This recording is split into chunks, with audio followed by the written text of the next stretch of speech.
100కు పైగా దీర్ఘకాలిక సమస్యలకు ఎటువంటి ఆపరేషన్ దుష్ప్రభావాలు లేకుండా హోమియోపతి చికిత్స.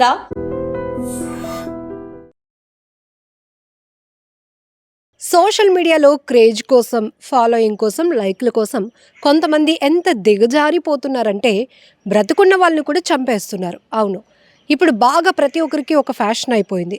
ఏదైనా బ్రేకింగ్ న్యూస్ లాగా ఒక సెన్సేషనల్ న్యూస్ లాంటిది ఇస్తే అందరికన్నా ముందు మనకే ఫాలోయింగ్ పెరుగుతుంది, అందరూ దాన్నే ఫాలో అయిపోతారు, ఇక కామెంట్ల వర్షం కూడా కురిపిస్తారు అనే ఆలోచనతో కొన్ని పేజెస్ రన్ చేస్తున్న వాళ్ళు ఎక్స్క్లూజివ్గా ఫేక్ వార్తలతో ప్రచారాలు మొదలుపెట్టి అలా క్రేజీగా ఆలోచన చేస్తున్నారు.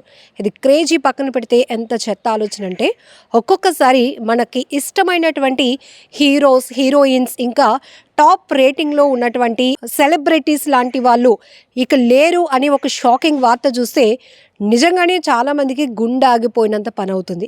అదేంటి, ముందంతా ఎలాంటి అప్డేట్ లేని వ్యక్తులు ఆల్ ఆఫ్ సడన్గా ఒక్కసారిగా చనిపోవడం ఏంటి? దానికి తోడు ఈ పేజ్లో వాళ్ళకు సంబంధించి రిప్ వీడియో ఒకటి వైరల్ అవుతుంది ఏంటి అని ఆలోచించుకునే లోపే రిప్ అంటూ కామెంట్లు అలా వచ్చేస్తూ ఉంటాయి.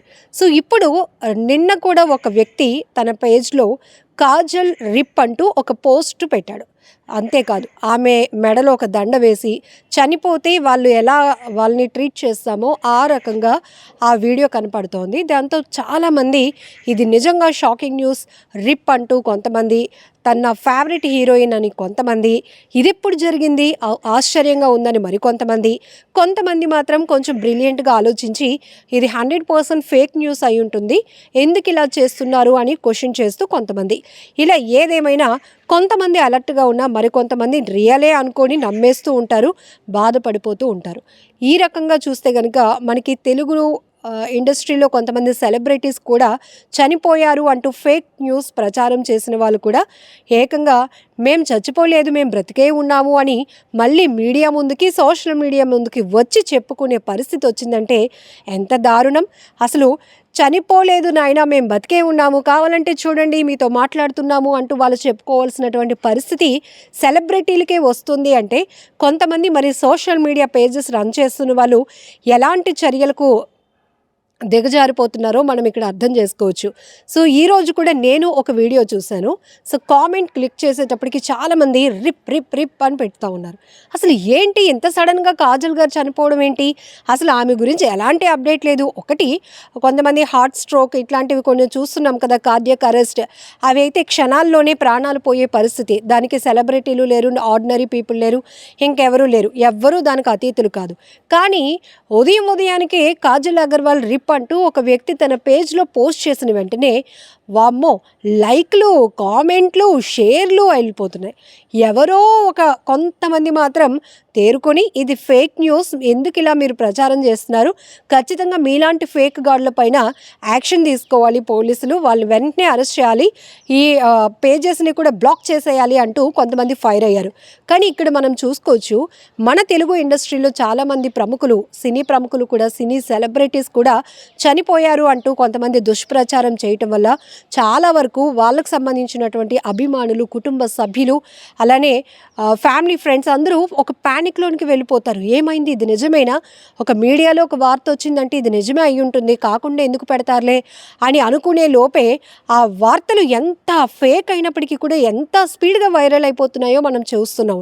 సో ఇదొక్కటే కాదు, ఈ మధ్యకాలంలో కొన్ని విషయాలు కూడా, అంటే పూర్తిగా ఆ వార్తలపైన విశ్లేషణ లేకుండానే మనకు తెలియలేనటువంటి ఏరియా కదా, మనకు తెలియలేనటువంటి కల్చర్ కదా అంటూ కొంతమంది ఎవ్వరూ దాన్ని పసిగట్టలేరు అనుకొని వాళ్ళకు నోటుకొచ్చినట్టు వాళ్ళ ఆలోచనలు ఏదైతే ఉంటుందో అది, ఇక దెయ్యాల కథలతో కొంతమంది ఫేక్ వార్తలు ఇస్తూ ఉంటారు చూడండి, అది మరీ దారుణం.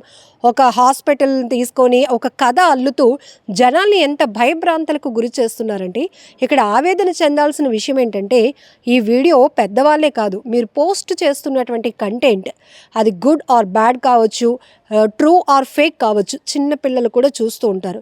కొంతమంది ఈ దయ్యాల వీడియోలు పెట్టి అక్కడ ఒక బంగ్లా ఉంది, ప్రతిరోజు ఒక దెయ్యం తిరుగుతూ ఉంటుంది, అటువైపు వెళ్ళాలంటే అందరూ భయపడుతున్నారు అనేటప్పటికీ పిల్లలు కూడా పదే పదే పదే పదే అలాంటి వాయిస్లకి, అలాంటి ఫేక్ స్టోరీస్కి, క్రైమ్ స్టోరీస్కి, థ్రిల్లింగ్ స్టోరీస్కి ఎడిక్ట్ అయిపోతూ ఉంటారు. సో వాళ్ళు కూడా అదే తోవలో ప్రయాణించే అవకాశం కూడా ఉంటుంది. సో ఇది ఎలాంటి ప్యానిక్ అంటే, వాళ్ళు ఇలాంటి ప్లేసెస్కి ఏదైనా వెళ్తే కనుక నిజంగానే ఇక్కడ దయ్యాలు ఉంటాయేమో, డార్క్ ప్లేస్లో నేను ఒక వీడియో చూశాను, ఆ వీడియోలో ఒక అన్నయ్యో ఒక అక్కో చెప్పారు ఇలాంటి చోట్ల ఎక్కువ దయ్యాలు ఉంటాయని, పీక్ తినేస్తాయని, మనుషుల్ని నడవనివ్వవని. ఇది ఒక రకమైన భయాన్ని మనం చిన్నప్పటి నుంచి పిల్లల మీద రుద్దుతున్నట్టే. దయచేసి కొంతమంది పేజ్ నిర్వహిస్తున్నటువంటి ఇన్ఫ్లుయెన్సర్స్కి రిక్వెస్ట్ చేస్తుందంటే, మీరు షేర్లు, లైక్లు, ఫాలోయింగ్ పెరగాలంటే మంచి కంటెంట్ ఇవ్వండి. సొసైటీలో మనకి తెలియలేనటువంటి నాలెడ్జ్ వీడియోస్ చాలానే ఉన్నాయి, అవి షేర్ చేయండి. ఇంకాస్త విశ్లేషించండి, అన్వేషించండి. కొత్తగా ఇన్నోవేటివ్ ఐడియాస్తో మీరు ముందుకు వెళ్తే 100% మీరు అదే అభిమానం అందరి నుంచి పొందుతారు. సో మీకు కూడా ఒక మంచి పొజిషన్కి వెళ్ళడానికి అవకాశం ఉంటుంది. కానీ పొద్దున్నే బతుకున్న సెలబ్రిటీస్కి కూడా దండలు వేసేసి, రిప్ ఫోటోలు పెట్టేసి, వీడియోలు చేసేసి, వైరల్ చేసేసి అందరినీ భయాందోళనకు, ఆవేదనకి గురి చేసే పరిస్థితులు మాత్రం తీసుకురాకండి. మరీ ముఖ్యంగా ఇది ఎందుకు ఇంత వీడియో చేయాల్సి వస్తుందంటే, ఈ మధ్యకాలంలో తరచుగా చిన్నపిల్లల్లో చూస్తున్న పరిస్థితులు ఇలాంటి ఫేక్ వీడియోలు, ఆ వాయిస్లకి, వాళ్ళ ఎడిటింగ్స్కి ఎడిక్ట్ అయిపోయి వాళ్ళలో చిన్నప్పటి నుంచి ఒక రకమైన ప్యానిక్ బిల్డ్ అవుతుంది. భయం అనేది ఒక బిల్డ్ చేస్తున్నారు. సో కాబట్టి ఇలాంటి ఫేక్ గాళ్ళు కఠినంగా వీళ్ళపైన యాక్షన్ ఎవరు తీసుకోవాలి, పర్టికులర్గా ఎవరైనా కంప్లైంట్ ఇస్తే పోలీసులు యాక్షన్ తీసుకోవడానికి, సైబర్ పోలీసులు దానిపైన మానిటరింగ్ చేయడానికి అవకాశం ఉంటుంది. బట్ ఇలాంటి పేజెస్ని మనం ఫాలో అవ్వకుండా ఉన్నామనుకోండి, నెక్స్ట్ వాళ్ళు ఇంకొకరిని చంపరు, మళ్ళీ జనాల్లోనికి ఇలాంటి ఫేక్ వీడియోలు వదలరు. కాబట్టి ఈ వీడియో పైన మీరేమనుకుంటున్నారో, ఇలాంటి ఫేక్ గాళ్లకు ఎలాంటి ట్రీట్మెంట్ ఉండాలి, ఎలా వీళ్ళని ఫేస్ చేయగలిగితే బాగుంటుంది అనే విషయం కూడా కామెంట్ బాక్స్లో మెన్షన్ చేయండి. నిజంగా ప్రస్తుతం ఉన్నటువంటి సమాజం దేనికి ప్రయారిటీ ఇస్తుంది? ఆర్థిక సంబంధాల చుట్టూ మాత్రమే తిరుగుతుంది. మళ్ళీ ఎన్నికలంగానే చాలా విరక్తి కలుగుతాను. మంచి అనిపిస్తుంది కదా, లేడీస్ కూడా ఛాలెంజింగ్ జాబ్స్ చేసినప్పుడు చాలా బాగుంటది. ట్రాఫిక్ అసిస్టెంట్స్ గా నియమించిన ట్రాన్స్జెండర్స్ అందరితో సాల్యూట్ చేయించుకుంటున్నారు. ఫుడ్ డెలివరీ ఇవ్వటానికి వెళ్ళినటువంటి డెలివరీ బాయ్ అనిల్ పై కళ్ళ ముందు